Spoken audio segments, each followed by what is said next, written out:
رب اشرح لي صدري ويسر لي امری واحلل عقدۃ من لسانی یفقهوا قولی۔ سورۃ الانفال آیت نمبر 20 سے لے کر آیت نمبر 29 تک پہلے سنیے، معنی پر غور کیجیے اور کچھ ضروری حصوں کو مزید ہائی لائٹ کرنے کے بعد آگے چلیں گے۔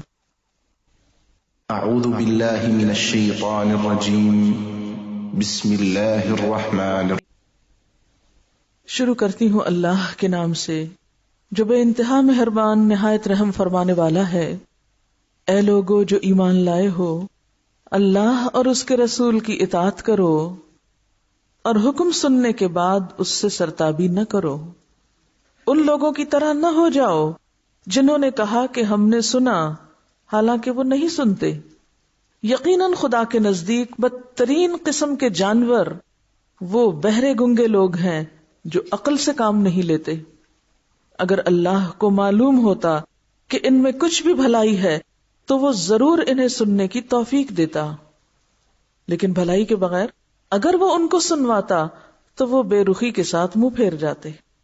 اے لوگو جو ایمان لائے ہو، اللہ اور اس کے رسول کی پکار پر لبیک کہو، جبکہ رسول تمہیں اس چیز کی طرف بلائے جو تمہیں زندگی بخشنے والی ہے، اور جان رکھو کہ اللہ آدمی اور اس کے دل کے درمیان حائل ہے اور اسی کی طرف تم سمیٹے جاؤ گے۔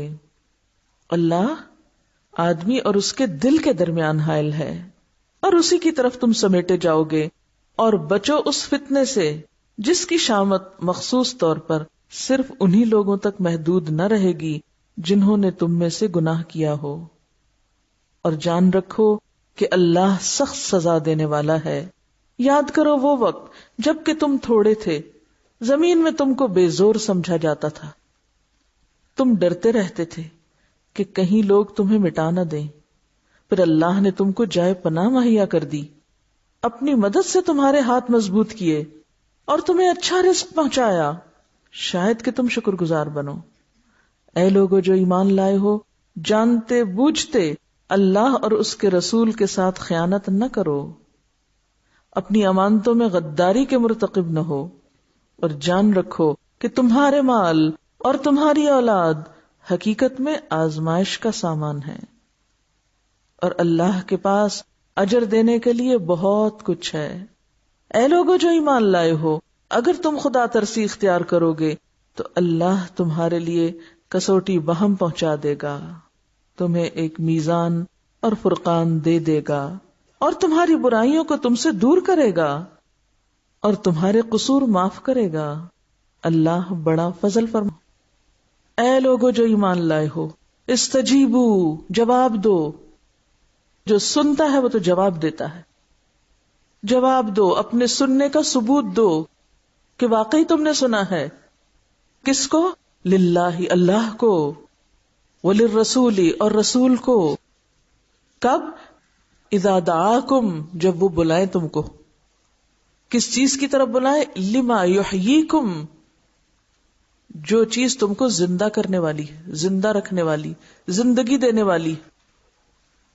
اللہ کی بات، اللہ کے دین کے راستے میں جد و جہد، جہاد کی طرف، جد و جہد کی طرف، اپنی اصلاح اور دوسرے انسانوں کی اصلاح کی کوششوں کی طرف، کیونکہ اسی سے دل زندہ رہا کرتے ہیں۔ وَاعْلَمُوا، اور جان لو، ان اللہ، بے شک اللہ تعالی، یحول بین المرء وقلبہ، بندے اور اس کے دل کے درمیان حائل ہو جاتا ہے، یعنی بندہ پھر سن نہیں سکتا، اللہ سننے کی توفیق چھین لیتا ہے، اور اللہ کو بندے کے دل کا حال معلوم ہوتا ہے، کیونکہ وہ دل سے دماغ تک بات جانے میں حائل ہو گیا، اس کو پتا ہے یہ سوچ کیا رہا ہے، یہ چاہتا کہ اس کے اندر کی چاہت اور شوق اور تڑپ کیا ہے، وہ ساری دلچسپیاں جانتا ہے، لہذا وہ توفیق ہی نہیں دیتا کہ پھر انسان اس کے دین کے کام کی طرف بڑھے۔ وَأَنَّهُ إِلَيْهِ تُحْشَرُونَ، یاد رکھو کہ تم اسی کی طرف اکٹھے کیے جانے والے ہو، سنو یا نہ سنو، توجہ کرو یا نہ کرو، عمل کرو یا نہ کرو، ان باتوں کے اوپر دھیان دو یا نہ دو جن میں تمہاری زندگی اور تمہارے مفادات کا تحفظ ہے، بہرحال ایک دن جانا تو تمہیں اپنے رب ہی کے پاس ہے. واتقوا، اور ڈرو، بچو. کس سے؟ فتنتن، ایک فتنے سے، آزمائش سے، مصیبت سے. کون سی مصیبت؟ لا تصیبن، جو ہرگز نہ پہنچے گی. کس کو؟ الذین ظلموا، جنہوں نے تم میں سے ظلم کیا، یعنی جنہوں نے اللہ کی بات کو ڈیو رسپیکٹ نہیں دی، اس کا حق نہیں پہچانا، اس پہ توجہ نہیں کی، اس کو سنا نہیں، سن کے نہیں دیا، سمجھ کے نہیں دیا، عمل کر کے نہیں دیا، اسے آگے نہیں پہنچایا. الذین ظلموا منکم خاصتاً، خاص طور پر، یعنی کچھ مخصوص طور پر صرف انہی لوگوں کو مصیبت نہیں آئے گی جو سنتے نہیں، بلکہ ان کو بھی جا پہنچے گی جنہوں نے صرف اپنی ذات کی حد تک سنا اور اس کو آگے نہیں پہنچایا، اس فتنے کے روک تھام کے لیے کوشش نہیں کی. وَاعْلَمُوا، اور جان لو، ان اللہ شدید العقاب، کہ بے شک اللہ تعالی سخت سزا دینے والا ہے. جب اس کا عذاب آتا ہے تو پھر وہ یہ نہیں دیکھتا کہ ان میں سے کون دیندار تھا، پرہیزگار تھا اور نیک تھا، پھر آٹے کے ساتھ گن بھی پستا ہے. کسی نے کمنٹ بھیجا ہے، یا ایھا الذین آمنوا استجیبوا للہ وللرسول اذا دعاکم لما یحییکم کے بارے میں. انہوں نے ایک طرف یہ آیت لکھی ہے، دوسری طرف لکھا ہے واتقوا فتنۃ لا تصیبن الذین ظلموا منکم خاصہ. لکھتے ہیں کہ آیت کے مطابق اللہ اور رسول کی پکار کا جواب دے کر ہم زندہ ہوں گے، یعنی یہ زندگی بخشنے والی بات ہے. دوسری آیت سے سمجھ آیا کہ فتنے کو نہ روکنا فتنے میں مبتلا ہونا ہے، یعنی ہلاکت کا شکار ہوں گے. گویا آسان لفظوں میں امر بالمعروف اور نہی عن المنکر کا کام دراصل زندگی بخشنے والا ہے، زندگی بخش ہے. اور دوسری طرف فتنوں کو نہ روکنا، بیماریوں کو پھیلنے دینا، یہ کیا ہے؟ ہلاکت کا باعث ہے. ایک پکار کا جواب زندگی ہے اور دوسری طرف اس پکار کو اگنور کرنا، اس سے منہ موڑنا ہلاکت ہے کہ جو پھر سب پر چھا سکتی ہے. یہ اللہ کا اصول ہے کہ جب ہم کچھ اچھا دیں گے تو اچھا پائیں گے، اچھا دیں گے تو اچھا پائیں گے. اگر برائی کو دیکھ کر آنکھ بند کر لیں گے تو اپنی ہلاکت کا سامان کریں گے. تو اب ہمیں یہ خود فیصلہ کرنا ہے کہ ہمیں برائیوں کو دیکھ کے آنکھ بند کر لینی ہے یا پھر انہیں روکنے کی کوشش کرنا ہے اور نیکی کے کام میں آگے بڑھنا ہے اور تعاون کرنا ہے. پھر اگزامپل دیا انہوں نے پریکٹیکل لائف سے. ہاتھ کھانے کا لقمہ منہ کو دیتا ہے، اگر ہاتھ نہ ہو تو ہم کیسے کھائیں؟ ہاتھ کس سے کوآرڈینیٹ کر رہا ہے؟ کس کا مددگار؟ منہ کا. منہ چبا کر سٹمک کو دے رہا ہے. ہاتھ کا منہ پر اور منہ کا سٹمک پر کیا یہ احسان ہے؟ ہاتھ اگر منہ میں کچھ ڈال رہا ہے، کیا ہاتھ منہ پہ احسان کر رہا ہے؟ اور منہ اگر چبا کے معدے میں کچھ لے جا رہا ہے تو یہ دانتوں کا، یہ منہ کا کوئی احسان ہے معدے پر؟ وہ تو بےچارے اکثر ظلم ہی کرتے ہیں معدے پر احسان کرنے کی بجائے، کیونکہ اس ڈائجیشن کے نتیجے میں حاصل ہونے والی انرجی اس ہاتھ کے کام کرنے کا سبب بھی ہے. یعنی وہ سٹمک جواباً کیا دیتا ہے؟ انرجی. ہاتھ کو بھی انرجی ملتی ہے، منہ کو بھی ملتی ہے. اب یہ انرجی کس کے کام آتی؟ یعنی پورے جسم کو فائدہ دے رہی ہے نا. ہاتھ کے کام آتی، منہ کے کام آتی، تو یہ ایک پورا سائیکل چلتا ہے، اس میں بریک نہیں آتی. اگر بریک آئے تو کیا ہوگا؟ سب کا نقصان ہوگا. اگر ہاتھ منہ کی اور منہ سٹمک کی ضرورت نہیں پوری کرے گا تو کیا ہوگا؟ اس کی اپنی ضرورت پوری نہیں ہوگی. اب اس کو علم پر لے لیں. اگر ہم کسی کو علم سکھاتے ہیں تو کیا ہمارا کسی پر احسان ہے یا ہم اس کی وجہ سے خود کو کوئی بڑی چیز سمجھنے لگ جائیں؟ نہیں، ہم دوسرے کو سکھا رہے ہیں. دوسروں کے اندر جب خیر آتی ہے تو ان سے انرجی کس کو ملتی؟ سکھانے والے کو ملتی. مجھے آپ سے انرجی مل رہی، آپ کو مجھ سے مل رہی. اگر ہم یہ سلسلہ کاٹ دیں، آپ الگ اور میں الگ، تو دونوں کا نقصان ہے. تو دونوں ہی مل کر کیا کر رہے ہیں؟ ایک دوسرے کے ساتھ نیکی، خیر اور بھلائی پر تعاون کر رہے ہیں، اور ہر ایک کو اپنے حصے کی ذمہ داری پوری کرنا ہے. امر بالمعروف کرنے والا، لوگوں تک نیکی لے جانے والا دراصل اپنے ساتھ بھلائی کر رہا ہوتا ہے. اللہ اور رسول کی پکار پر لبیک کہنے والا دراصل زندگی پا رہا ہوتا ہے، وہ زندگی لینے کا ایک ذریعہ ہے. اگر ہم کسی غیر موافق ڈیمانڈنگ حالت کا سامنا کریں تو ہمیں سوچنا چاہیے کہ اللہ تعالیٰ دراصل میری کسی کمی کو پورا کرنا چاہ رہے ہیں. یعنی اگر ہم سے کوئی مانگ لیتا ہے یا کسی کو ہماری ضرورت ہے، اس نے مانگا کچھ نہیں لیکن ہمیں پتہ چل جاتا ہے کہ ان کو میری ضرورت ہے. مثلا آپ کسی بستی میں جاتے ہیں جہاں کوئی دین کا کام نہیں رہا، کوئی پڑھنے پڑھانے کا کوئی طریقہ نہیں، لیکن کوئی آپ سے کہتا بھی نہیں کہ آپ ہمیں پڑھائیں یا ہمیں سکھائیں. لیکن آپ کو کیا محسوس ہوتا ہے؟ اگر آپ کو یہ محسوس ہوتا ہے کہ ان لوگوں کو میری ضرورت ہے تو آپ کو کیا کرنا چاہیے؟ اپنے آپ کو چھپا کے رکھنا چاہیے؟ نہیں. ورنہ کیا ہوگا؟ ہر کے درکان نمک رود نمک شود. کیا مانا اس کا؟ جو بھی کوئی نمک کی کان میں گیا وہ کیا بن گیا؟ یا تو آپ نمک نکالنے والے بن جائیں، اسٹرگل کریں کہ بس نمک سے نمک کا فائدہ اٹھا کے اور پھر دوسروں تک لے جائیں، یا پھر آپ ادھر جم جڑ جائیں، اسی ماحول میں رہے تو کچھ دن کے بعد آپ بھی نمک ہو جائیں گے. تو بات یہ ہے کہ اگر ہم کسی بھی ماحول، کسی بھی جگہ، کسی بھی گھر علاقے میں جا کر یہ کام نہیں کرتے، کون سا کام؟ اصل میں یہ لما یحییکم، جو زندگی بخش چیز ہے، جو زندگی دینے والی ہے، تو کیا ہوتا ہے؟ ان کی ہلاکت کے ساتھ واتقوا فتنۃ لا تصیبن الذین ظلموا منکم خاصۃ، وہ بھی لپیٹ میں آتا ہے جس نے برائیوں کی روک تھام نہ کی ہو اور اس علاقے کو روشن نہ کیا ہو. بہت سے لوگ اپنا ایک مسئلہ پیش کرتے ہیں اور ایک پریشانی کا اظہار کرتے ہیں کہ ابھی تو ہم اس ماحول میں ہیں اور ہمیں ایک زندگی ملی ہوئی ہے، ہمارا ایمان بڑھ رہا ہے اور ہم اچھے بنتے جا رہے ہیں. اب ہمیں ڈر اس بات کا ہے کہ جب ہم اپنے گھر لوٹیں گے یا اپنے علاقے میں جائیں گے تو پھر ہمارا کیا بنے گا. ان کے اس ڈر کا علاج کیا ہے؟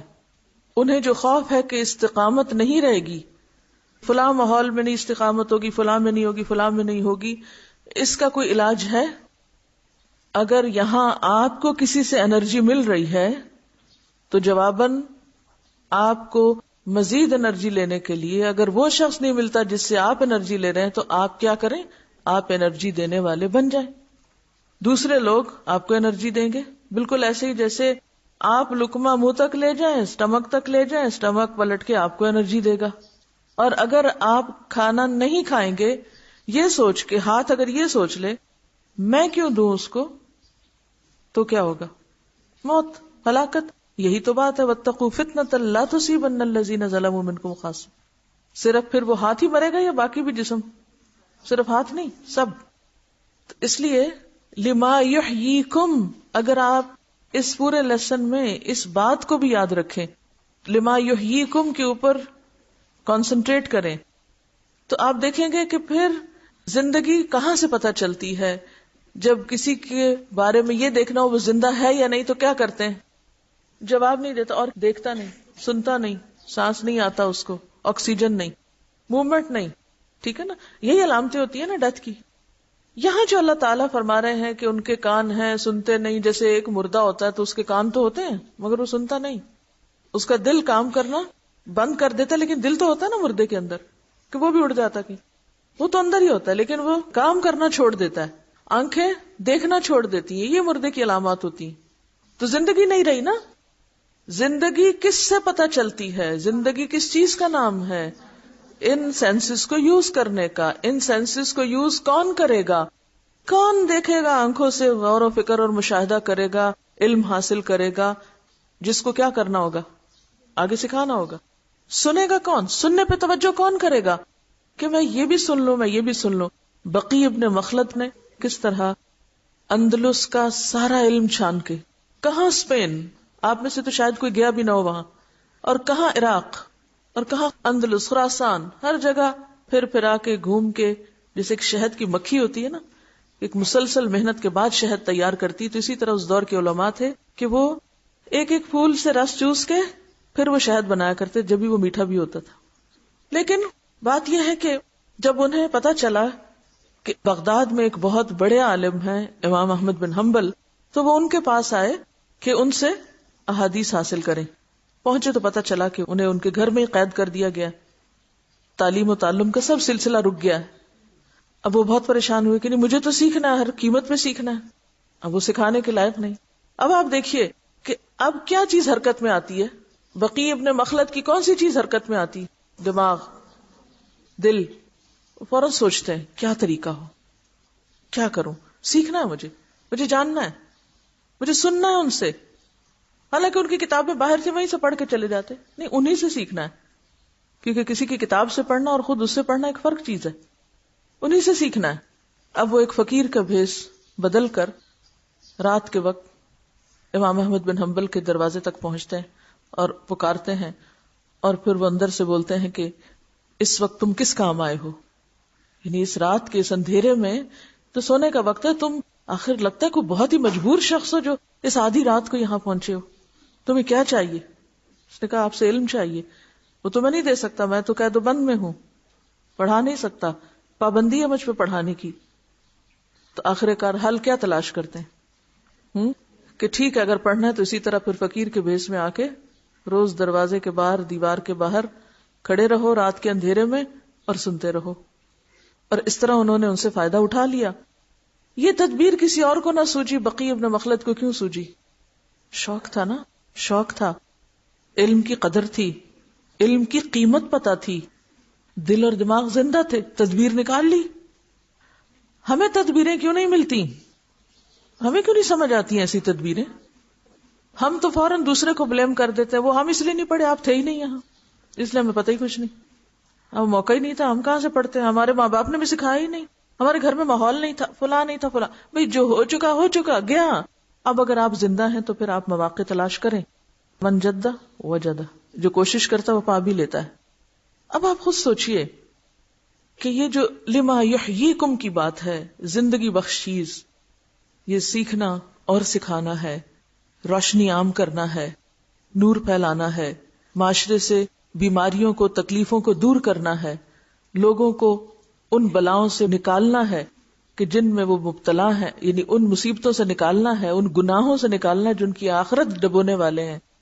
تو اس کے لیے بھی کیا کرنا ہوگا؟ اس پکار پہ لبیک کہنا ہوگا۔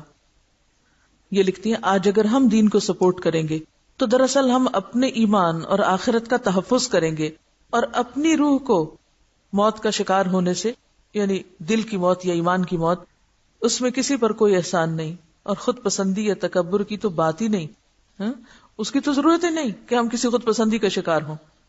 لیکن اصل بات یہ ہے کہ ہم توجہ نہیں دیتے۔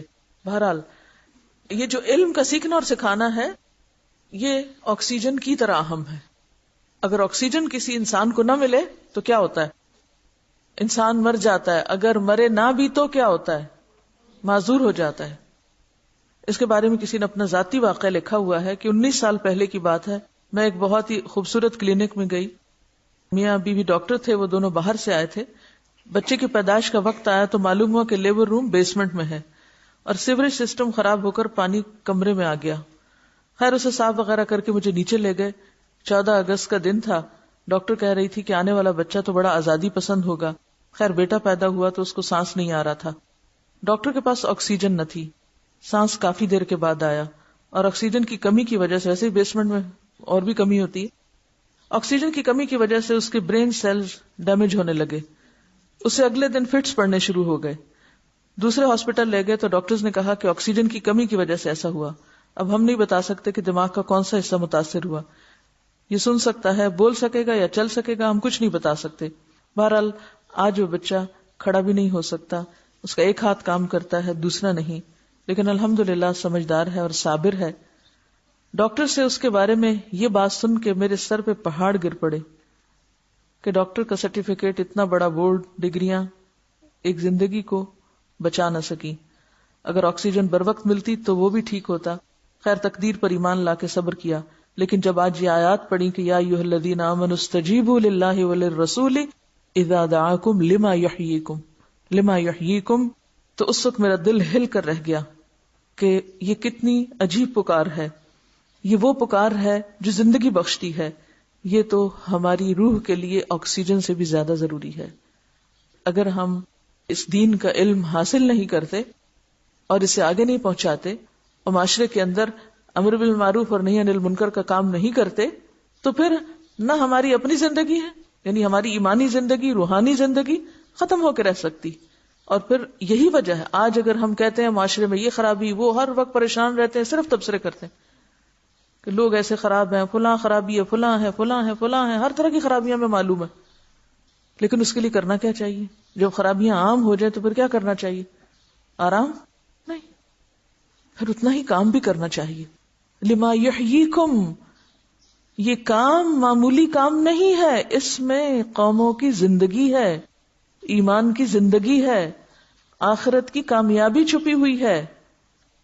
امر بالمعروف کرنے والوں کی مثال ایسے ہی ہے جیسے ایک معاشرے کے اندر، انسانی معاشرے کے اندر بیمار لوگوں کا علاج کرنے والے ڈاکٹرز کی طرح. ڈاکٹر کوئی بھی ہو، وہ ہمیشہ معاشرے میں ایک معزز انسان ہوتا ہے. انسانی معاشرے میں ڈاکٹر کو، حکیم کو، طبیب کو ایک عزت ملتی ہے. کیوں؟ دوسروں کی تکلیف دور کرتا ہے، دوسروں کو مصیبت سے نکالتا ہے، ان کی زندگیاں بچاتا ہے، ملتی ہے نا عزت. اگر وہ سنسیئر ہو کے، خیر خواہ ہو کر دوسروں کے لیے کچھ کرتا ہے تو دنیا میں بھی اس کو عزت ملتی ہے، دنیا میں بھی اس کی محبت دلوں میں ہوتی ہے. اچھے ڈاکٹر کو دیکھتے ہی دل کا حال کیا ہوتا ہے؟ ایک خوشی دل میں آتی، ایک احترام آتا ہے. لیکن آخر کیوں ایسا ہے کہ امر بالمعروف اور نہی عن المنکر کرنے والے آج ہمارے معاشرے میں عزت نہیں پا رہے؟ کیوں؟ ہم اس اخلاق، اس کوالیفیکیشن اور اس کردار سے عاری ہیں جو امر بالمعروف اور نہی عن المنکر کرنے والوں کا ہونا چاہیے. ہمارے اندر وہ قابلیت، وہ صلاحیت، دیانت اور وہ اخلاق ہے ہی نہیں. اس لیے لوگ دین والوں کو دیکھ کے بھاگنا شروع کر دیتے ہیں. اب ذرا سا آپ اس کو طبیب بمقابلہ عالم دین کہہ لیجئے یا داعی دین کہہ لیجئے، اب دونوں کے درمیان ہم دیکھتے ہیں کہ ہمارے معاشرے میں ہو کیا رہا ہے. ایک ڈاکٹر بننے کے لیے کیا کیا جاتا ہے؟ سب سے پہلے پری میڈیکل کورس یعنی FSC جس کو آپ کہتے ہیں، 2 سال سخت محنت کرنی پڑتی. کالج میں پڑھنے کے ساتھ ساتھ عموماً لوگ ٹیوشنز بھی پڑھ رہے ہوتے ہیں. کالج میں صرف پڑھائی نہیں ہوتی، پریکٹیکلز بھی ہوتے ہیں. اس کے بعد اگر آپ واقعی ایک خاص معیار پہ پورے اترتے ہیں تو آپ کو MBBS میں داخلہ ملتا ہے، نہیں تو آپ کو وہیں سے فارغ کر دیا جاتا ہے کہ آپ کے اندر وہ ایپٹیٹیوڈ نہیں. پھر کیا ہوتا ہے؟ MBBS میں 5-6 سال ہر چیز سے کٹ کر آپ کو پڑھنا پڑتا ہے، مسلسل محنت. پڑھائی کے ساتھ کچھ عرصے کے بعد پھر وارڈز بھی شروع ہو جاتے ہیں، نائٹ ڈیوٹی بھی ہوتی ہے. سلیبس بھی صرف لگا بندہ نہیں ہوتا کہ یہ کتابیں بس ان کو ہی رٹ لیں، خود سے بہت کچھ پڑھنا پڑتا ہے. آپ 5 سال کے بعد MBBS کر چکتے ہیں، پھر اب آپ کو کیا چاہیے؟ ہاؤس جاب چاہیے. ہاؤس جاب نہیں کریں تو آپ ڈاکٹر بننے کے اہل ہی نہیں، آپ پریکٹس نہیں کر سکتے. ہاؤس جاب میں بھی وہ ایز اے اسٹوڈنٹ کام کرتے ہیں، ایز اے ڈاکٹر نہیں کام کرتے، حالانکہ ڈگری ہوتی، ٹھیک ہے. وہ ابھی بھی ہمبل متواضع طالب علم کی طرح کام کرتے ہیں. 1 سال تک روٹین کی ڈیوٹی کے علاوہ ہفتے میں 36 گھنٹے مسلسل ڈیوٹی ایمرجنسی یا کسی بھی وارڈ میں لگ سکتی ہے. اور پھر ہر فیلڈ کی الگ ڈیمانڈ ہے. مثلا سرجری میں اگر آپ کر رہے ہیں تو اس کا ہاؤس جاب اور طرح کی ڈیمانڈز کرتا ہے، گائنی میں ہے تو اور طرح کی ہیں. جو بھی آپ نے اس میں شعبہ چنا اس کے مطابق آپ کو ویسی ہی محنت اور وقت لگانا پڑے گا.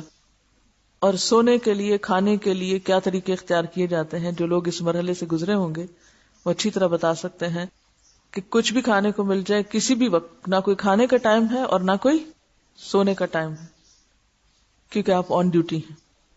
اس کے بعد آپ جاب کرتے ہیں یا پھر آپ کا کلینک ہوتا ہے. لیکن اب بھی اطمینان نہیں، کیونکہ آپ کو اسپیشلائزیشن چاہیے. اگر آپ اسپیشلائزیشن چاہتے ہیں تو پھر 3-4 سال مزید پڑھنا پڑتا ہے. پارٹ 1 کریں، پھر پارٹ 2 کریں، کئی سال لوگوں کے اسی میں گزر جاتے ہیں. اور یہ صرف لوکل اسپیشلائزیشن ہے. اگر آپ ابراڈ جاتے ہیں، مثلا اگر آپ امریکہ میں جا رہے ہیں تو آپ کو پھر نئے سرے سے شروع کرایا جائے گا، پھر 3-4 سال پڑھنا ہے. پھر اس کے بعد 3 سال ہاؤس جاب کرنا ہے، پھر 2 سال ایز اے کنسلٹنٹ کام کرنا ہے، پھر جا کر آپ کسی قابل ہیں. اور وہ بھی نہیں کہ بس اب ایک دفعہ یہاں تک پہنچ گئے، اتنی سیڑھیاں چڑھ گئے تو اب آپ کو آئندہ ضرورت نہیں، ہر کچھ عرصے کے بعد آپ کو اپ ڈیٹ رہنا پڑے گا، مسلسل اپنے نالج میں اضافہ کرتے رہنا پڑے گا. یہ تو ہے اسپیشلائزیشن کا مقام.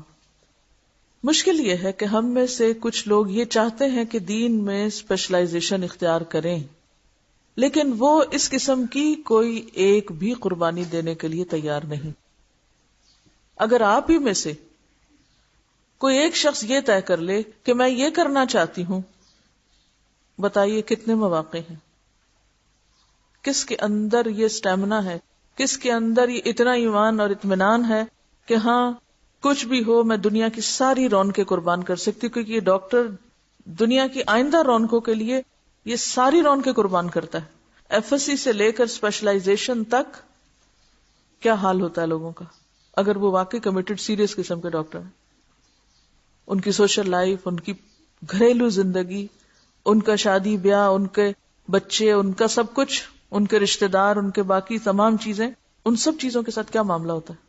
ہر جگہ سیکریفائس، خواہشات کی قربانی ہے، نیند کی قربانی ہے، مال کی قربانی ہے، جوانی کی قربانی ہے، آرام اور سکون کی قربانی ہے، ہر خواہش کی قربانی ہے، تب جا کے وہ کسی مقام پہ پہنچتے. ٹھیک ہے، ہر شخص کو اس مقام تک پہنچنے کی ضرورت نہیں ہوتی. اگر کسی ہاسپٹل میں چند ایک، پورے ڈپارٹمنٹ میں اگر ایک بھی اسپیشلائزڈ ہے تو کوئی بات نہیں، کام چل جاتا ہے، بہت سے لوگوں کی زندگی بچ جاتی ہے. لیکن اگر پورے ہاسپٹل میں کوئی بھی اسپیشلسٹ نہیں تو اس کا حال کیا ہوگا؟ اور پھر آپ دیکھیں کہ جب چند لوگ اسپیشلسٹ ہوتے ہیں تو پھر ان کی کمٹمنٹس آپ دیکھیے، ان کے اوپر کام کا پھر لوڈ آپ دیکھیے، ان کی ذمہ داریوں کا حال دیکھیے.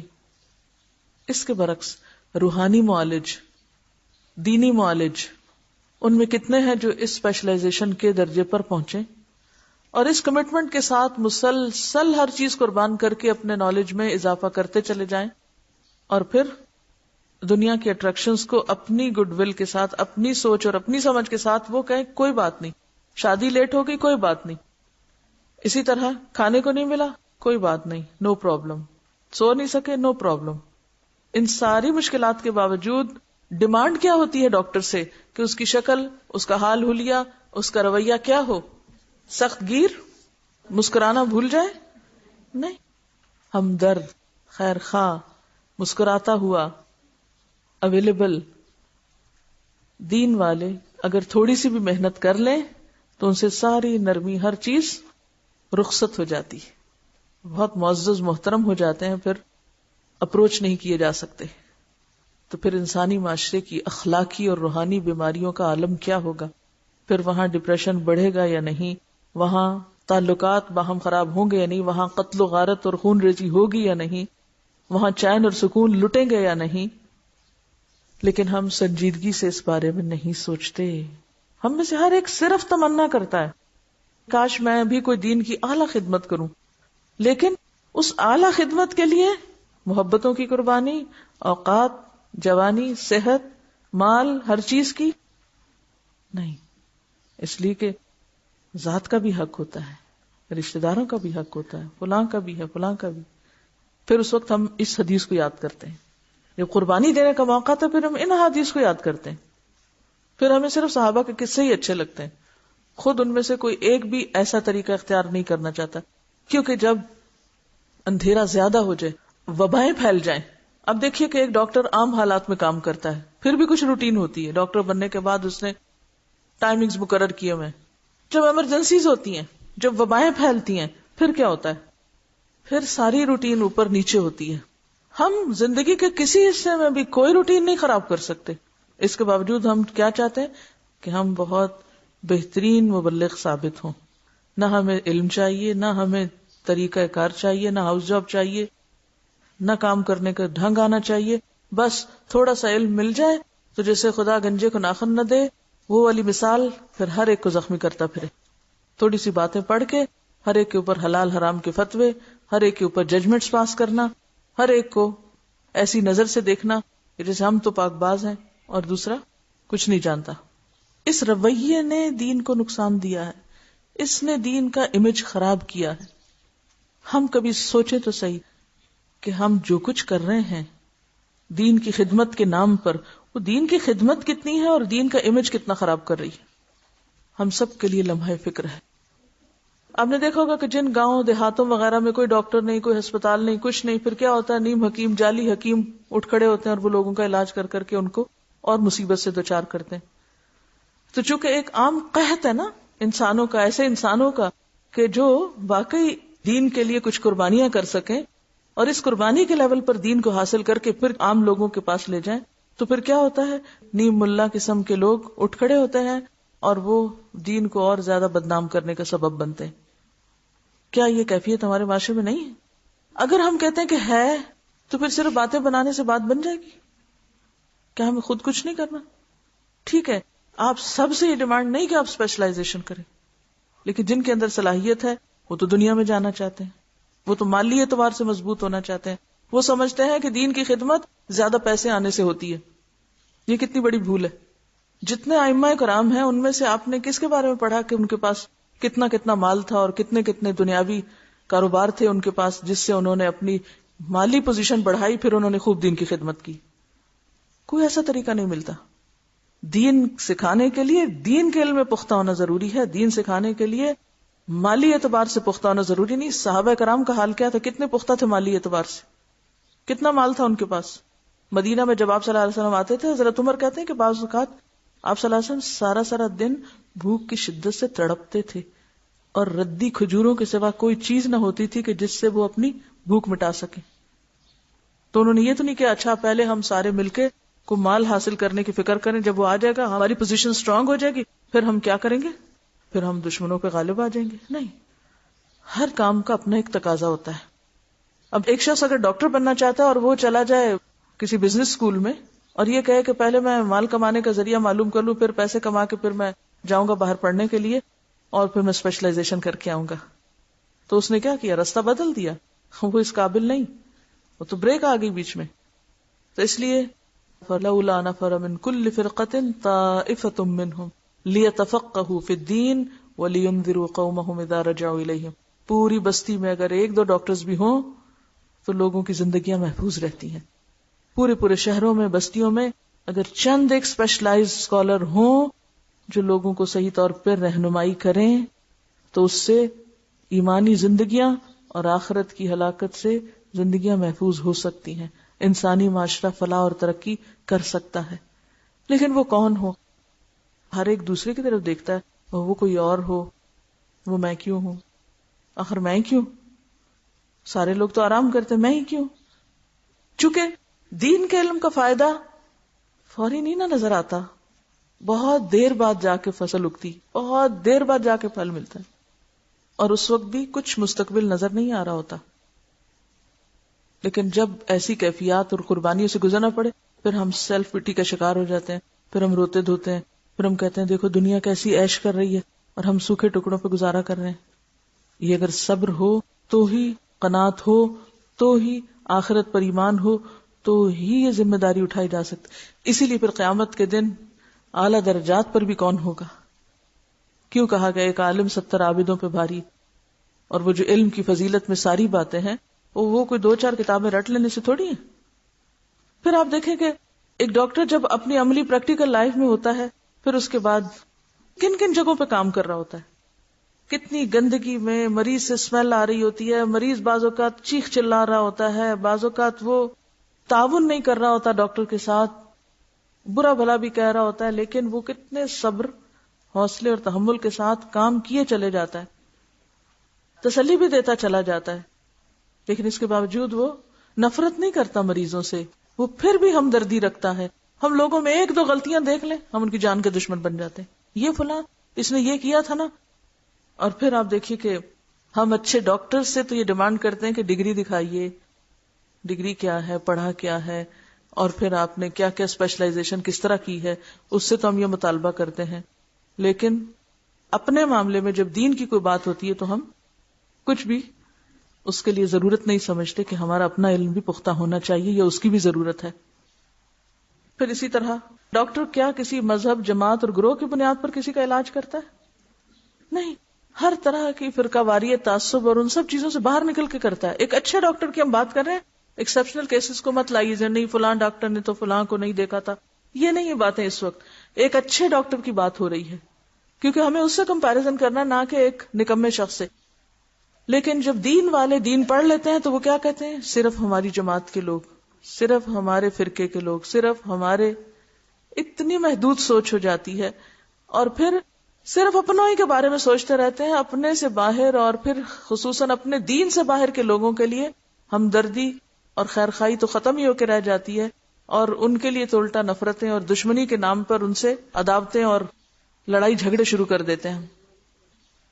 آپ دیکھیے کہ ڈاکٹر بھی اسپیشلائزڈ کب بنتا ہے؟ جب ساتھ ساتھ کام کرتا رہتا ہے. ہم بعض اوقات جب کچھ دین کی تبلیغ کرنا چاہتے ہیں، تھوڑی اپنی لمٹ کے مطابق وہ چھوڑ کے بیٹھتے ہیں، جب ہم عالم بنیں گے تو پھر کریں گے. نہیں، آن جاب ڈیوٹی اور سٹڈیز آن جاب کرتے رہتے ہیں، ساتھ ساتھ کام کرتے ہیں، پریکٹس کرتے ہیں، ساتھ ساتھ اور پڑھتے رہتے ہیں. یعنی یہ دو کام پھر سائملٹینیسلی آگے بڑھتے چلے جاتے ہیں، کیونکہ جب تک آپ کا فیلڈ کا تجربہ نہ ہو، محض کتابیں پڑھ کے کوئی اسپیشلائزیشن نہیں ہوتی. ڈاکٹر کے پاس کوئی جب ہی جاتا ہے جب اس کے اوپر کسی کو ٹرسٹ ہوتا ہے، اور آپ کو معلوم ہے ہر ڈاکٹر کو ٹرسٹ ڈیولپ کرنے کے لیے کتنی قربانیوں سے گزرنا ہوتا ہے. وہ اس ٹرسٹ کو ڈیولپ کرتا ہے اور حد الوسع غلطی سے بچتا ہے. سب سے زیادہ ڈاکٹر کی زندگی میں تکلیف دہ وقت کون سا ہوتا ہے؟ جب اس سے نہ چاہتے ہوئے بھی کوئی غلطی ہو جائے، کیونکہ اس سے کیا ہوتا ہے؟ اس کی شہرت پہ اثر پڑتا ہے. لیکن افسوس یہ کہ دین کا طبقہ علم حاصل کرنے کے بعد بھی غلط کام کرنے سے نہیں بچتا، اور یہ نہیں سوچتا کہ اس کا ٹرسٹ ٹوٹ رہا ہے اور اس کو اپنے ٹرسٹ کی اور اپنے اس وقار کی بھی حفاظت کرنی. ڈاکٹر کا اعتماد اتنا ضروری ہوتا ہے کہ اس کے اعتماد اور اس کی بات پر انسان زہر بھی کھا لے تو اس کو لگتا ہے کہ میں ٹھیک ہو جاؤں گا، اور بے ہوش ہو کے اس کے آگے پڑ جاتا ہے. اتنی سپردگی ہو جاتی، وہ اسے چاہے تو کاٹ لے. تو کیا ہم نے بھی ایسا ٹرسٹ ڈیولپ کیا؟ دین والوں سے تو ٹرسٹ ہی ختم ہو گیا نا. ہر ایک پہ شک کرتے، پتہ نہیں اب یہ کہاں سے دھوکہ دے گا اور کہاں سے کاٹے گا، اور اس کا پتہ نہیں پیچھے کیا منصوبہ اور کیا پلان ہے. اور کچھ تو ہم نے خود یہ غلط کام کیا، اور کچھ مشہور اس طرح کی باتیں کر دی گئی تاکہ ٹرسٹ ڈیولپ نہ ہو، لہذا جو فائدہ پہنچنا ہے وہ پہنچ ہی نہ سکے. اب ایک اچھا ڈاکٹر جو ہے وہ مریض ہی کو نہیں دیکھتا، اس کے حالات کو بھی دیکھتا ہے، اس کی بیک گراؤنڈ، اس کی کیس ہسٹری لیتا ہے، اور پھر سب کو ایک ہی نسخہ نہیں تجویز کرتا، ورنہ تو لوگ کتابیں پڑھ کے خود ہی دوائیاں کھا لیا کریں. ڈاکٹر کے پاس جانے کی کیا ضرورت ہے؟ بلکہ وہ سارے حالات کو سامنے رکھ کر اس کے لیے چیز سجیسٹ کرتا ہے. پھر اسی طرح بیماری لاسٹ سٹیج پر بھی ہو تو ڈاکٹر ڈراتا نہیں، بلکہ عام طور پر حوصلہ ہی دلاتا رہتا ہے. لیکن عام طور پر ہم لوگ فوراً فتوے دینے لگتے ہیں، فلاں ہلاک ہوا، فلاں برباد ہوا، فلاں اس کی تو اصلاح ہو ہی نہیں سکتی، پھینکو اس کو کہیں اٹھا کے. آپ دیکھیے کہ آپ کو معلوم ہے وہ حدیث کہ آپ صلی اللہ علیہ وسلم فرمایا کہ جو کسی کے بارے میں یہ کہے کہ فلاں ہلاک ہوا ہے، وہ خود سب سے زیادہ ہلاک ہونے والا ہے.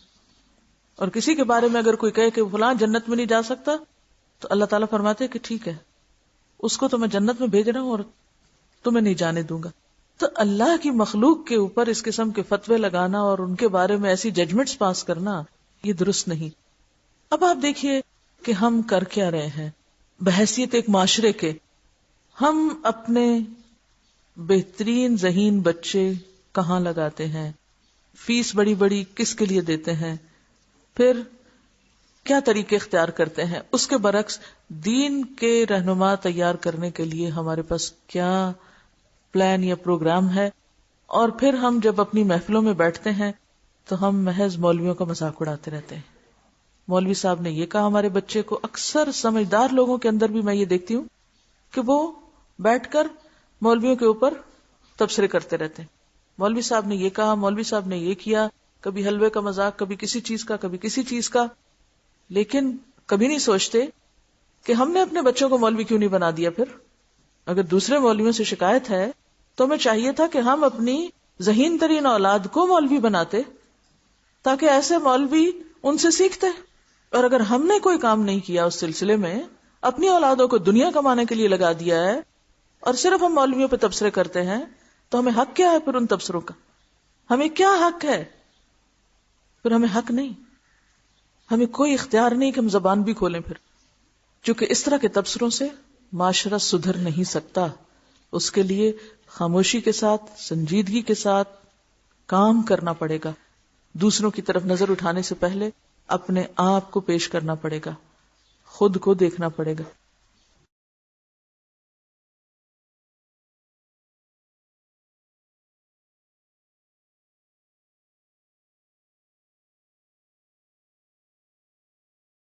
فرق ہوتے ہیں نا. اس کے باوجود جب مثلاً آپریشن کرنا ہے یا علاج کرنا ہے تو وہ مل کے کرتے ہیں کہ نہیں کرتے ہیں نا. بالکل اسی طرح جب آپ علم کی مجلس میں اکٹھے ہوں یا کسی دین کے نام پر اکٹھے ہوں تو آپ کے اوپینین تھوڑے بہت 19 20 17 20 فرق ہو سکتے ہیں، لیکن اس کی وجہ سے اگر آپ ایک دوسرے سے تعاون نہیں کریں گے، مل کے کام نہیں کریں گے، پھر کیا نتیجہ نکلے گا؟ وہ ہلاکت ہو جائے گی معاشرے کی. آج آپ دیکھیے ہمارے معاشرے میں دینی اعتبار سے لوگ نیچے کیوں جا رہے ہیں؟ کیونکہ جو دین سکھانے والے ہیں وہ آپس میں بہت لڑتے رہتے ہیں، وہ ایک دوسرے سے کوئی تعاون نہیں کر سکتے. مجھے آپ یہ بتائیے کہ کوئی ڈاکٹر کتنا بھی قابل ہو، کیا وہ اکیلا ہسپتال چلا سکتا ہے؟ کوئی ڈاکٹر اکیلا آپریشن کر سکتا ہے؟ نہیں کر سکتا. اس کو سب کی ضرورت ہے، اس کو اس ٹیکنیشین کی بھی ضرورت ہے، لیب اسسٹنٹ کی بھی ضرورت ہے، اس کو ایک چوکیدار کی بھی ضرورت ہے، اس کو کلینر اور جمعدار کی بھی ضرورت ہے کہ نہیں؟ تب جا کے ایک کلینک چلتا ہے نا. ایک کلینک میں کتنا عملہ ہوتا ہے. اکیلا ڈاکٹر تو سب کچھ نہیں کرتا. لیکن افسوس کہ جب ہم دینی کام کرنے لگتے ہیں تو ہم سب کو اہمیت اور ریگارڈ نہیں دیتے. ہم چاہتے ہیں سب کام ہم اکیلے کریں تاکہ ہماری نام بلند ہو. یہ ہم نے کیا ہے، سب کو پیچھے کر کے ہم خود ہی سب کچھ نظر آنا چاہتے ہیں. ہم دوسروں سے مدد نہیں لیتے، دوسروں سے مشورہ نہیں کرتے. آپ کو پتا ہے کہ ڈاکٹرز بھی بیماروں کے سلسلے میں باہم کیا کرتے ہیں؟ بورڈ بیٹھتے ہیں، زیادہ سیریس بیماریاں ہوں کٹھے بیٹھتے ہیں، ڈسکس کرتے ہیں. پھر اس کے بعد آپ دیکھیے اگر آپ معمولی سے معمولی ہسپتال میں چلے جائیں کیا ہوتا ہے؟ اسٹریچر کے ساتھ ایک گتا لٹک رہا ہوتا ہے. اگر ایک نرس ٹیکا بھی لگا کے گئی تو وہ کیا کرتی؟ لکھ کے جاتی. پھر اس کے بعد جو مزید آتا ہے مثلاً ٹیمپریچر چیک کر کے گیا لکھتا ہے، کوئی بلڈ پریشر لے کے گیا لکھتا ہے.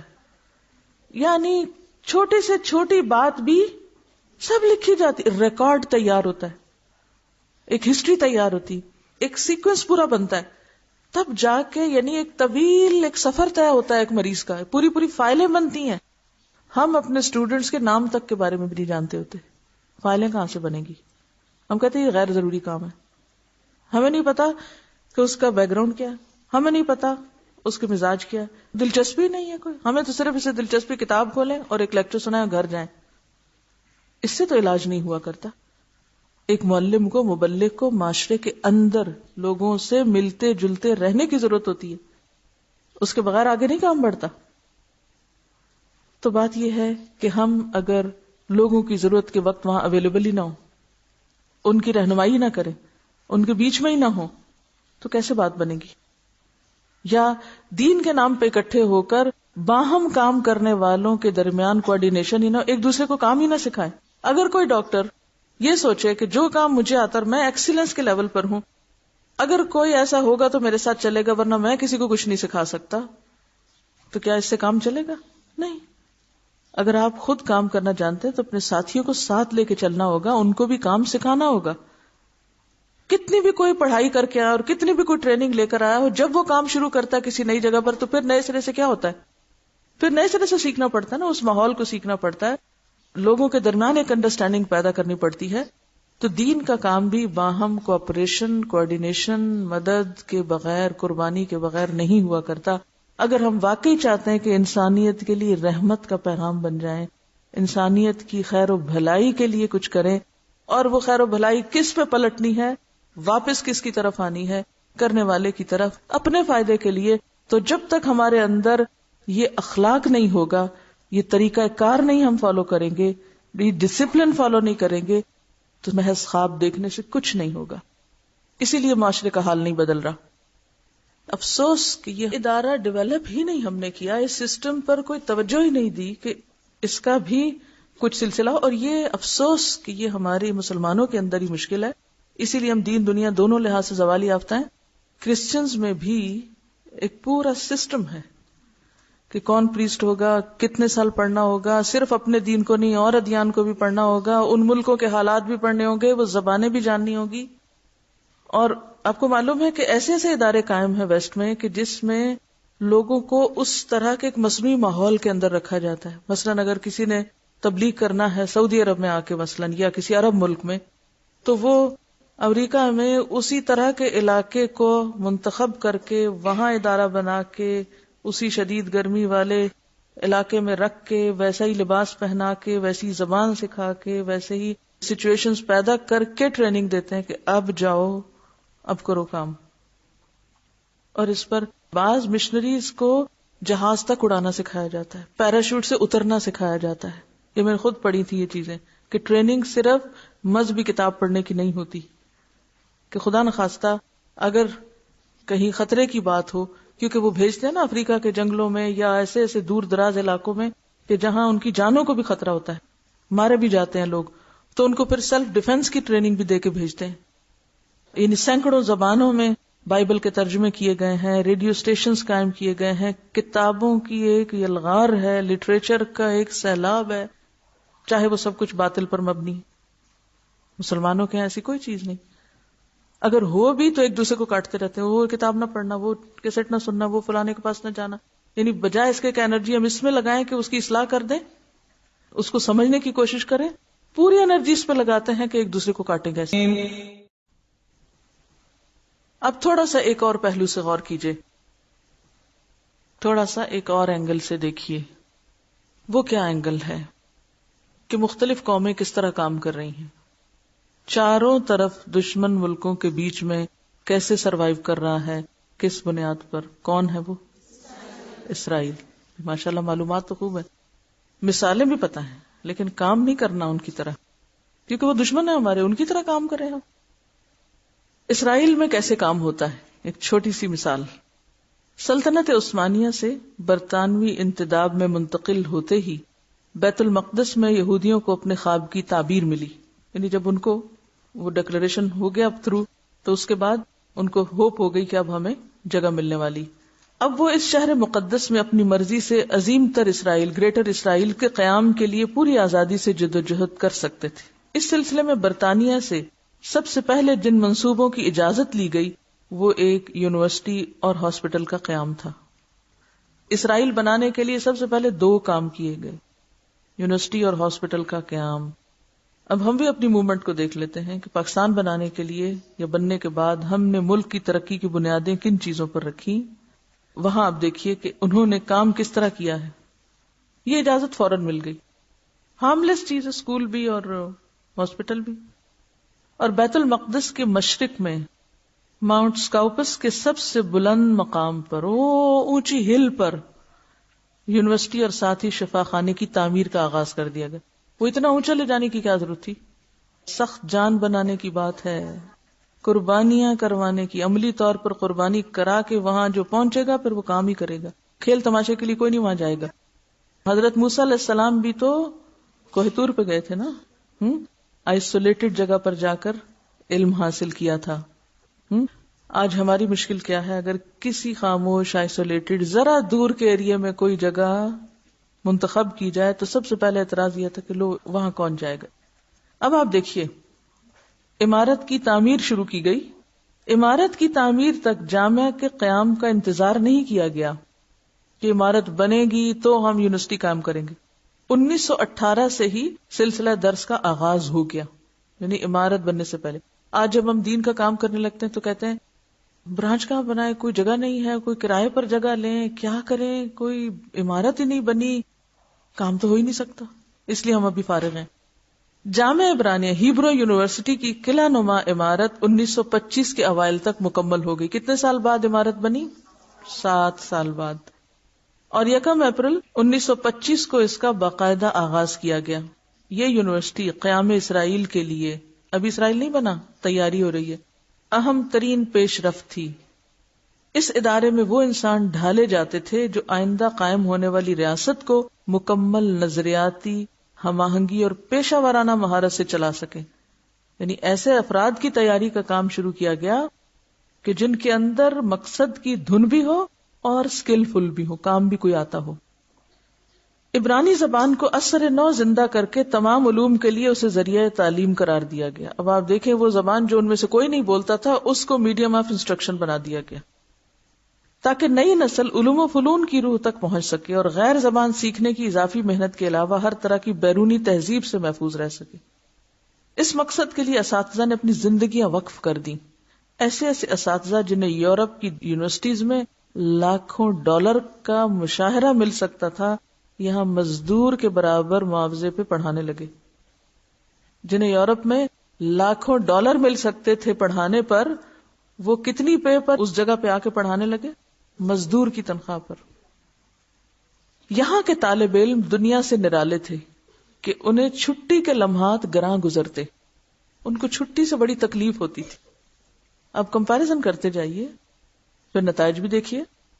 جو لمحہ تعلیم و تربیت سے دور گزرتا ان کے لیے احساس جرم اندر ہوتا، گلٹی کانشیس ہوتے کہ ہم نے وقت ضائع کیا ہے، اور یہ احساس کچوکے لگاتا کہ ہم مستقبل کی نسل اور عظیم تر اسرائیل کے حصول کے مبارک مقصد سے غداری کر رہے ہیں. چھٹی کر کے ہم اپنے مقصد سے غداری کر رہے ہیں اور اپنا فرض پورا نہیں کر پا رہے. اس جامعہ کے اساتذہ اور طلبہ کی محنت کو دیکھ کر، استادوں اور شاگردوں دونوں کی محنت کو دیکھ کر، کئی ماہرین تعلیم نے اس خدشے کا اظہار کیا کہ انسانی برداشت سے اس قدر زیادہ کام لینے سے نتائج مثبت کی بجائے منفی بھی نکل سکتے ہیں. یعنی یہ ٹو مچ ورک ہے، ٹو مچ، اور نتائج منفی ہی نکلے، لیکن مخالفوں کے لیے. جب 1948 کو اسرائیل کے قیام کا اعلان کیا گیا تو ریاست کے ہر شعبے کو سنبھالنے کے لیے ماہر ترین افراد کی فوج موجود تھی. اسٹیٹ بنی تو اسٹیٹ کو سنبھالنے کے لیے ہر طرف کون تھے؟ پورے لوگ موجود تھے، تیاری ہو چکی تھی. ایسے ماہرین جو اپنے فن کے ماہر اور اپنی ریاست کے نظریے کے عاشق تھے کہ انہیں اپنی آئیڈیالوجی سے محبت تھی.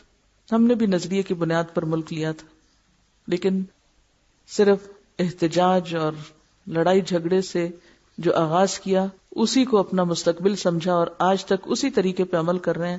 تعلیم کے میدان میں، محنت کے کام میں کیا کر رہے ہیں وہ ہم سب کو پتا ہے. اسرائیل کے قیام کے اعلان کے ساتھ وہی ہوا جس کا اندازہ تھا. پوری دنیا کے انصاف پسند ممالک نے اس دھاندلی اور ظلم کی مخالفت کی کہ یہ کیوں بنائی گئی اسٹیٹ. پاس پڑوس کے عرب ملک اس پر چڑھ دوڑے. اسلامی ممالک نے اسے تسلیم کرنے سے انکار کر دیا کہ ہم مانتے ہی نہیں اسٹیٹ کو. ایسے حالات میں جبکہ ہر ہمسایہ دشمن اور قیام کے پہلے دن سے لڑائی جاری تھی، ایک نئی ریاست کا وجود قائم رہنا ممکن نہ تھا. لیکن کیسے قائم رہ گئی کہ اس کے قیام کے لیے تیاری پہلے سے کر لی گئی تھی کہ سنبھالے گا کون اس کو. ہر امکان پر کئی بار سوچا گیا کہ یہ بھی نقصان ہو سکتا ہے، یہ بھی خرابی ہو سکتی، اس کا علاج کیا ہو، اس کا کیا ہو، یہ مشکل آئی تو اس کا حل کیا ہو. ہر محاذ پر مقابلے کے لیے انتہائی ماہر افراد کی تیاری کا کام ربع صدی سے جاری تھا. ربع صدی یعنی 25 سال لگے ان کو افراد تیار کرنے میں. اس لیے اسرائیل نے نہ صرف سرحدوں پر جاری ہر جنگ جیتی، بلکہ حقیقت یہ ہے کہ سفارت سے صحافت اور تجارت سے تشخص یعنی آئیڈینٹی تک ہر محاذ پہ کامیابی حاصل کی. لیکن بدقسمتی یہ کہ ساری کامیابی کو ممکن بنانے والا ادارہ عبرانیہ یونیورسٹی اب دشمن کے علاقے میں تھا.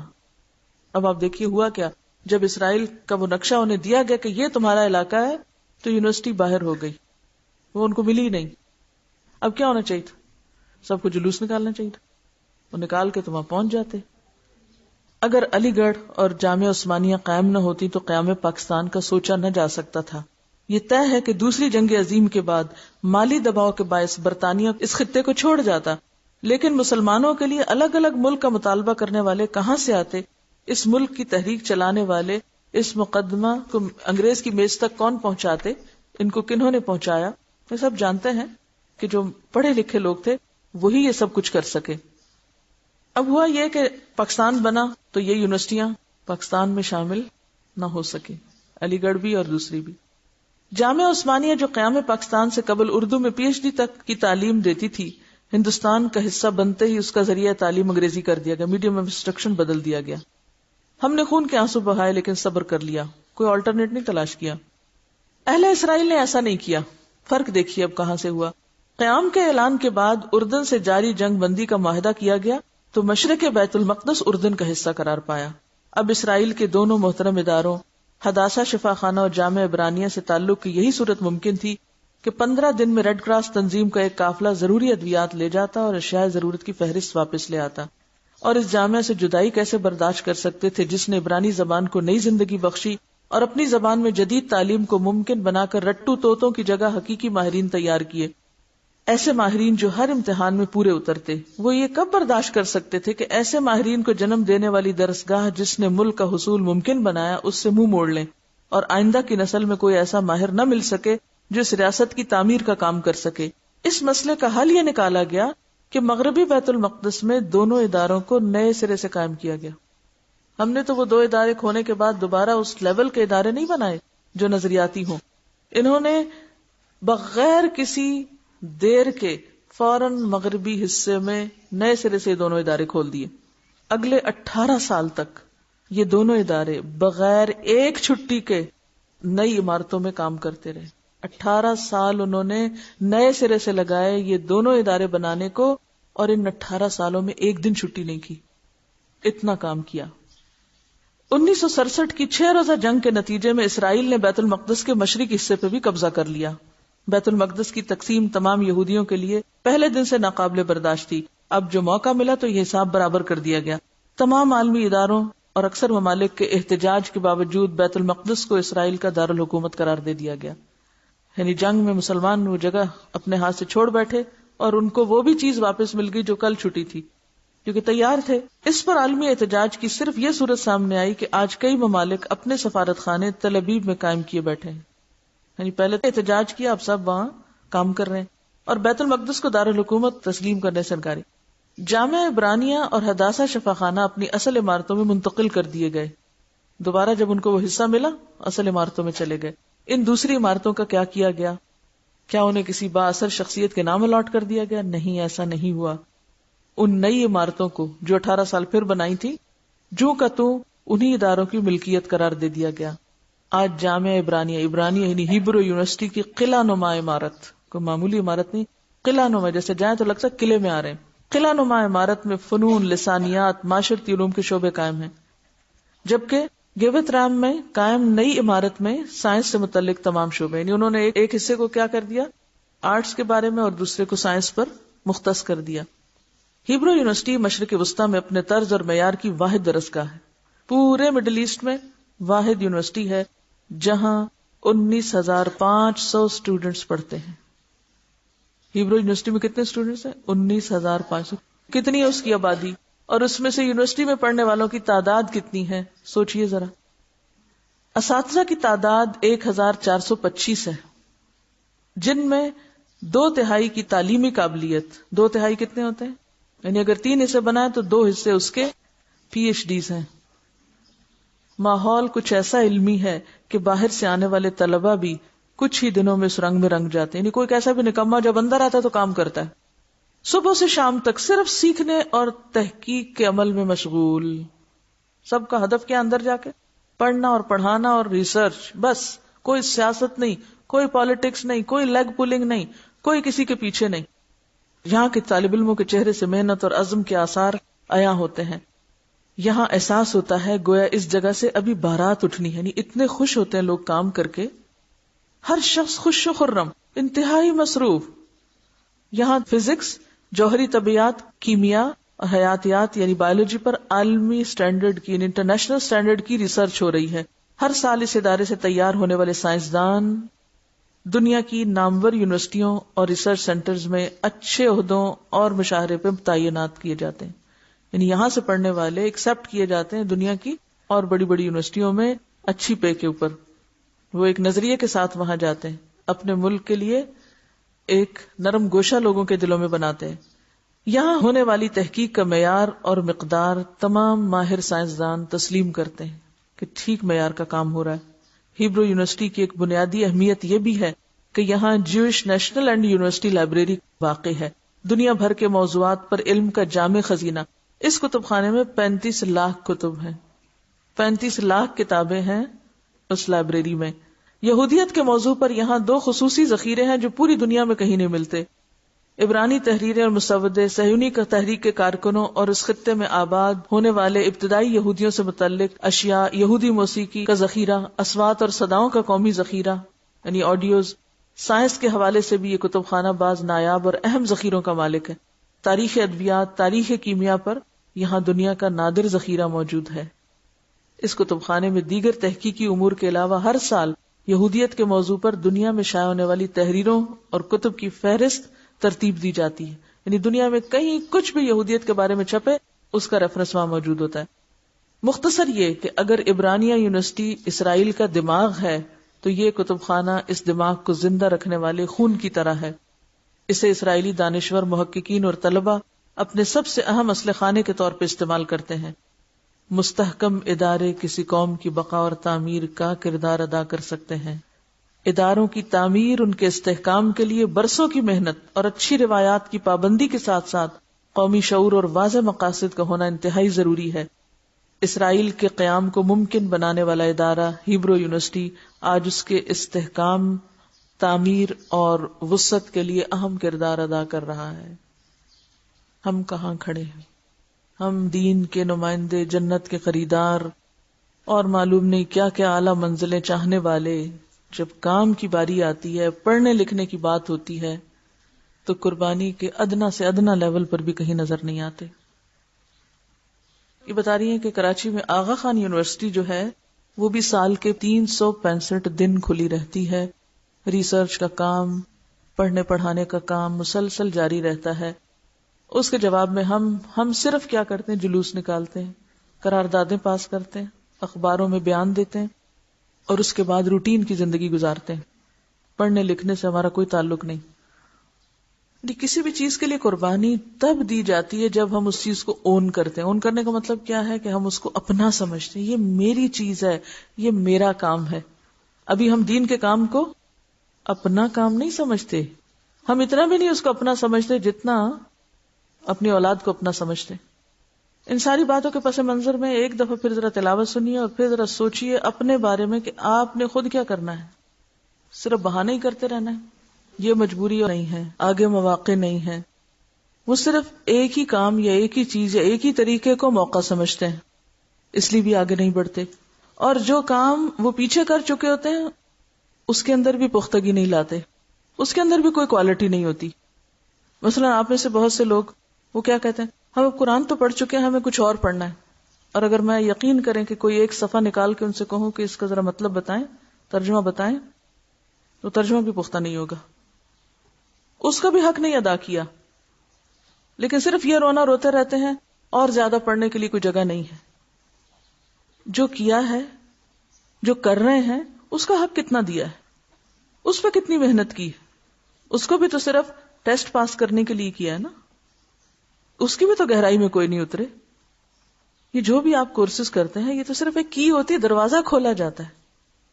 اب اگر ایک شخص ایک دروازہ کھول کے جو اس کمرے میں ملا اس کا تو حق ادا نہ کرے، ایک اور دروازے کی طرف لپک پڑے اور پھر وہاں سے ایک اور کی طرف لپک پڑے.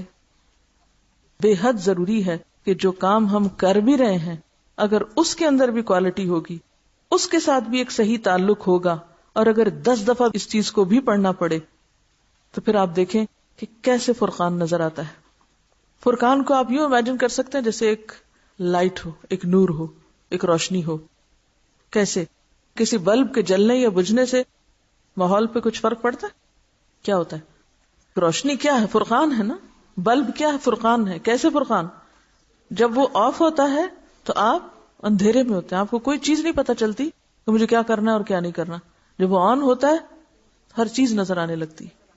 جب آپ اس قرآن کا حق دینے لگیں گے، اس کے ساتھ ایک مضبوط تعلق قائم کر لیں گے تو اللہ تعالیٰ اسی کے ذریعے آپ کی رہنمائی کرے گا، اسی کے ذریعے راستے کھول دے گا کہ آگے کیا کرنا چاہیے کیا نہیں. کیونکہ اصل بات یہ کہ پڑھ بھی لیتے ہیں تو تقوی نام کی چیز کوئی نہیں، خدا کا خوف نہیں، اللہ سے تعلق مضبوط نہیں. تو جب تک کسی چیز کی روح کو انسان نہ پائے تو بھی پھر یہ کہنا کہ ہم پڑھ چکے ہیں اتنا اب کچھ اور ہو تو حق ادا نہیں ہوتا، کوالٹی پیدا نہیں ہوتی. یعنی قرآن پڑھنے کے بعد یہ نہ دیکھیں کہ آپ کو سرٹیفکیٹ مل چکا ہے یا نہیں، کیا دیکھیں کہ میرے اندر کوئی فرقان اور میزان بھی آیا ہے کہ نہیں، وہ روشنی میرے اندر بھی اتری ہے یا نہیں. اگر قرآن کی تعلیم سے تقویٰ نہیں ملا، دین کی تعلیم سے تقویٰ حاصل نہیں ہوا تو گویا آپ نے کچھ نہیں پایا. فرقان نہیں ملا، فرقان نہیں ملا تو کچھ بھی نہیں ملا. اور یہ فرقان صرف علم سے نہیں ملتا، تقویٰ سے ملتا ہے. ان تتقوا اللہ یجعل لکم فرقانا ویکفر عنکم سیئاتکم ویغفر لکم واللہ ذو الفضل العظیم. فضل عظیم کے مستحق کب ہوں گے؟ فضل عظیم کب ملے گا؟ فرقان پانے کے بعد آگے کے رستے محض یہ کہہ کے رونا رو کے نہ چھوڑ دیجئے کہ چونکہ کوئی ماحول ہی نہیں، کوئی اور ادارہ نہیں، اب ہم کہاں جائیں، کیا کریں. نہیں، ان تتقوا اللہ یجعل لکم فرقانا، اس علم کی روح کو تو پاؤ، پھر دیکھو دروازے کیسے کھلتے ہیں. مشکل یہ ہے کہ ہم نے علم کو اپنی ذاتی بڑائی کا ایک ہتھیار بنا لیا ہے. سیلف پائٹی یا اپنی ذاتی پاکیزگی کا دم بھرنے کے لیے ہم نے اس کو یہ سمجھا ہے کہ جیسے کہ ہماری شان بلند کرنے کے لیے کوئی چیز ملی ہے ہمیں، اب ہم دوسروں سے اوپر اٹھ گئے ہیں. آپ دیکھیں کہ عام روزمرہ زندگی میں کیا ہوتا ہے، ایک مثال سے اس کو سمجھیں. کھیل کے میدان میں جب کسی ٹیم کے ایک فرد کو گیند ملتا ہے تو وہ گویا پوری ٹیم کو مل جاتا ہے. ہر ایک اپنے کو اس میں شریک سمجھنے لگتا ہے، سب مل کر اس کو آگے بڑھانے کی کوشش کرتے ہیں، سب مل کر اس کو آگے بڑھانے کی کوشش کرتے ہیں. سب کے دل کی دھڑکنیں بس ایک گیند پہ آ کے ٹھہر جاتی ہیں. اس وقت ہر شخص وہی چاہنے لگتا ہے جو اس کا دوسرا ساتھی چاہ رہا ہے. سب کی چاہت ایک ہو جاتی نا. مگر ملت کی دنیا میں معاملہ بالکل مختلف ہے. یہاں جب اتفاقاً کسی شخص کو گیند ہاتھ آ جائے تو وہ اس کو اپنی ذاتی نمائش کا ذریعہ بنا لیتا ہے اور دوسروں کے لیے حسد اور رقابت کا. یہاں نہ گیند والا صحیح حالت پہ قائم رہتا ہے اور نہ بے گیند والا. ملت کے جس ادارے میں دیکھیے، دین کے نام پر قائم کیے ہوئے کسی بھی ادارے میں جا دیکھیے. ابھی ہیبرو یونیورسٹی کی بات ہوئی تھی، اور ابھی اپنے اداروں کو دیکھیے، ہر جگہ عہدوں اور مناصب کی جنگ نظر آئے گی، کہیں ایک صورت میں اور کہیں دوسری صورت میں.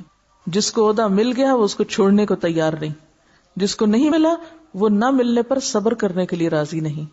ہر آدمی سارا کریڈٹ خود لینا چاہتا ہے، ہر آدمی سارا کریڈٹ خود لینا چاہتا ہے. کوئی اپنے سوا دوسرے کو کریڈٹ دینا نہیں چاہتا. ہر کام ہم خود کرنا چاہتے ہیں، کسی دوسرے کو آگے نہیں آنے دیں گے.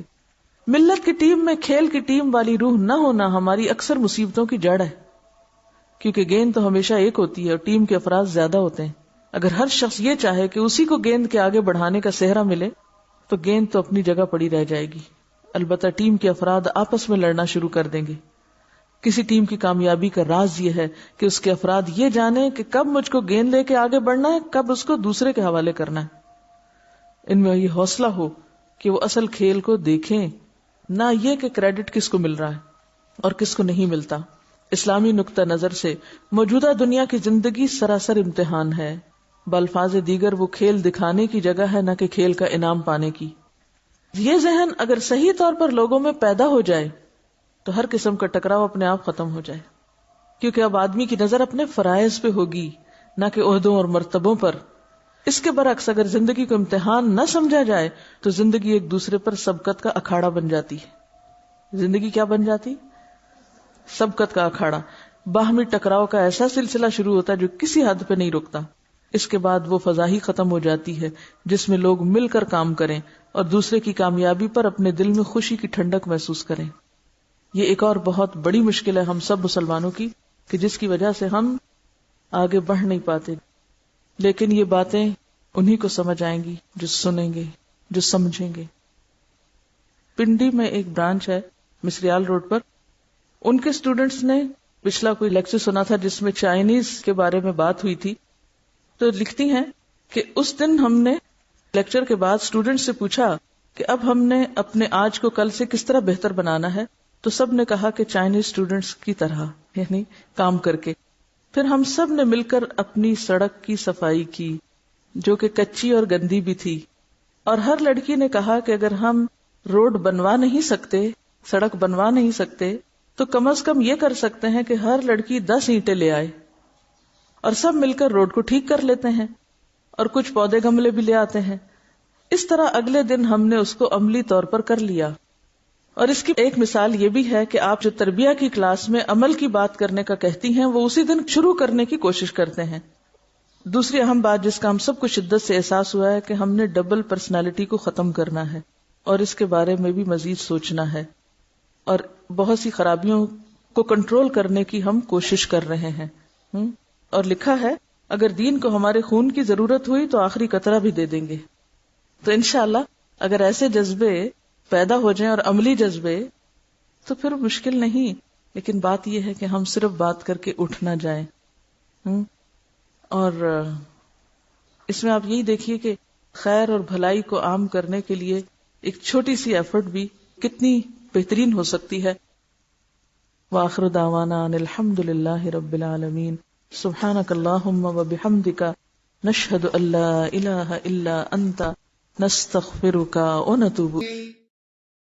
يا أيها الذين آمنوا أطيعوا الله ورسوله ولا تولوا عنه وأنتم تسمعون ولا تكونوا كالذين قالوا سمعنا وهم لا يسمعون إن شر الدواب عند الله الصم البكم الذين لا يعقلون ولو علم الله فيهم خيرا لأسمعهم ولو أسمعهم لتولوا وهم معرضون يا أيها الذين آمنوا استجيبوا لله وللرسول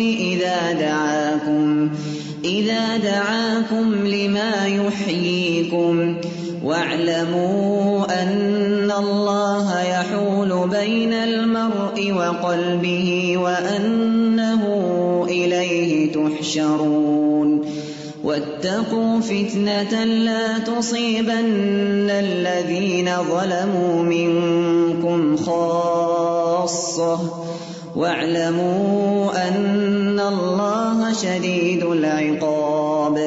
واذكروا إذ أنتم قليل مستضعفون في الأرض تخافون أن يتخطفكم الناس فآواكم وأيدكم بنصره ورزقكم من الطيبات لعلكم تشكرون. يا أيها الذين آمنوا لا تخونوا الله والرسول وتخونوا أماناتكم وأنتم تعلمون.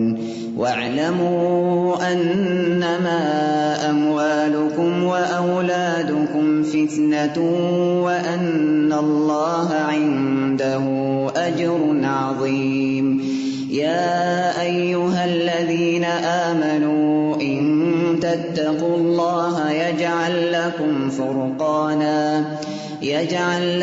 فرقانا ويكفر عنكم سيئاتكم ويغفر لكم والله ذو الفضل العظيم.